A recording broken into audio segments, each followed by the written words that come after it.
नमस्कार मंडळी.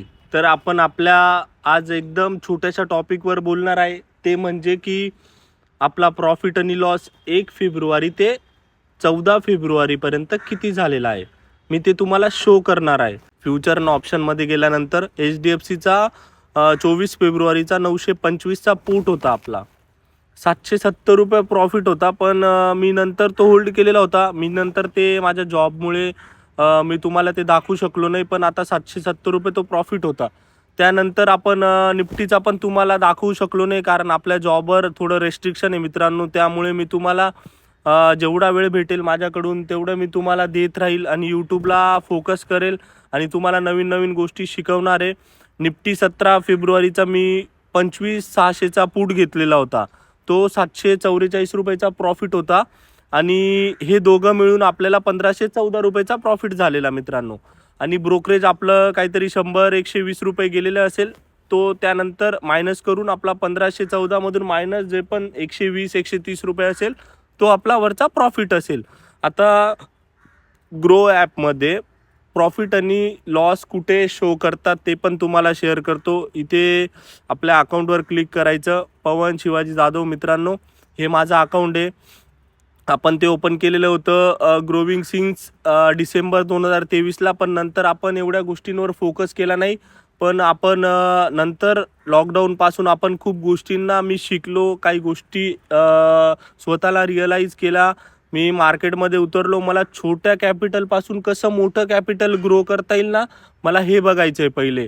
मला डायरेक्टली म्हणजे मोठं कॅपिटल टाकायचं आणि 2-3 दिवसात ओव्हर ट्रेडिंग करून ते घालून टाकायचं, ते करायचं नाही. मला छोट्या कॅपिटलपासून कसं मोठं होता येईल हे बघायचं आहे. म्हणजे मी कधी मोठं कॅपिटल टाकलं तर मला ते डायरेक्टली त्याच्यात प्रॉफिट पण करता येईल. चला बाकीच्या गोष्टी जाऊ द्यात. माझं कॅपिटल आहे 10,554 रुपये. मी टाकलेलं होतं 9,000 रुपये आणि त्यानंतर मी प्रॉफिट केलेला होता.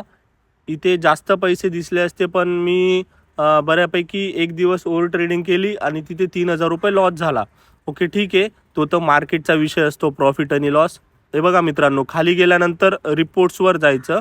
रिपोर्ट्समध्ये गेल्यानंतर प्रॉफिट आणि लॉस दिसते तुम्हाला. त्यानंतर स्टॉक PNL, F&O आणि PNL डिव्हिडंड रिपोर्ट. आपल्याला कुठे जायचं, आपण फ्युचर आणि ऑप्शन करतो तर आपण फ्युचर आणि ऑप्शनच्या PNLवर क्लिक केलं. मित्रांनो इथे इक्विटी कमोडिटीज आपण इक्विटीमध्ये करतो, म्हणून करंटली फायनान्शियल इयरमध्ये आपण सिलेक्ट करायचं आहे कस्टममध्ये. तुम्हाला 1 एप्रिल 2025 नाही पाहिजे, 2026 आहे ना. आपल्याला 1 फेब्रुवारी पाहिजे 2026 आणि ते 2026 सिलेक्ट करायचं. त्यानंतर डन. इकडे 14 फेब्रुवारी ऑटोमॅटिकली येणार मित्रांनो. त्यानंतर डन बोलायचं. डन बोलल्यानंतर व्ह्यू ऑप्शनवर क्लिक करायचं.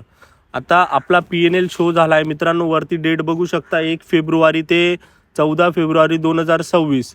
रिअलाइज PNL मित्रांनो 5,591 रुपये आहे आणि चार्जेस आपले टोटल लागलेले आहे 2,380 रुपये.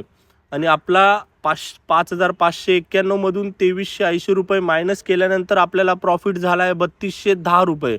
आपण प्रॉफिटेबल आहे मित्रांनो. याच्यात तिथे 6,000 राहिले असते, पण आपण एका दिवशी ओव्हर ट्रेडिंग केली, 3,000 लॉस केला. त्यानंतर आपण डिसिप्लिन फॉलो केलं, रूल फॉलो केलं, त्यामुळे आपला इथे 3,210 रुपये दिसत आहे. हे बघा तुम्ही शो करू शकतात. बऱ्यापैकी आपण चांगला प्रॉफिट केलेला आहे. अजून आपले दिवस बाकी आहे. 28 फेब्रुवारीपर्यंत आपण किती टिकतो मार्केटमध्ये हे पण बघायला महत्त्वाचं आहे. पण मी तुम्हाला एक्झॅक्टली थोडं कसं स्टेप बाय स्टेप जायचं आहे मार्केटमध्ये ते तुम्हाला एक्सप्लेन करतोय मित्रांनो. आणि चांगले ट्रेडर तुम्ही पण असे बनवू शकतात. फक्त मार्केटमध्ये मित्रांनो माइंडसेट महत्त्वाचा असतो. हे कॅपिटल असणं, बाकीच्या गोष्टी असणं हे तर नॉर्मल आहे, हे तर तुम्हाला कुठून पण भेटेल. पण मित्रांनो माइंडसेट जर तुमचा क्लिअर असेल ना, तर तुम्ही 100% सक्सेसफुल बनाल आणि बनायला तुम्हाला कोणी थांबू शकणार नाही. ज्यावेळेस तुम्ही डिसिप्लिन शिकले, स्वतःला कंट्रोल करायला शिकले ना, 100% तुम्ही प्रॉफिटेबल बनणार. 100% बनणार म्हणजे बनणार. तर हेच मी तुम्हाला आज शेअर करणार होतो. आपल्याला जेवढा टाईम भेटेल, जेवढं पॉसिबल होईल तेवढं आपण तुम्हाला काही गोष्टी शिकवणार आहे. आणि यूट्यूबला सबस्क्राईब करा आणि जेवढं तुम्हाला पॉसिबल होईल तेवढं तुम्ही शेअर करा, लाईक करा. आणि एक मराठी माणूस आहे, नक्की सपोर्ट करा त्याला मित्रांनो. आणि आपण आपला मंडेला जेवढा पण प्रॉफिट होईल, आपल्याला जेवढा वेळ होईल आपण तुम्हाला शेअर करू.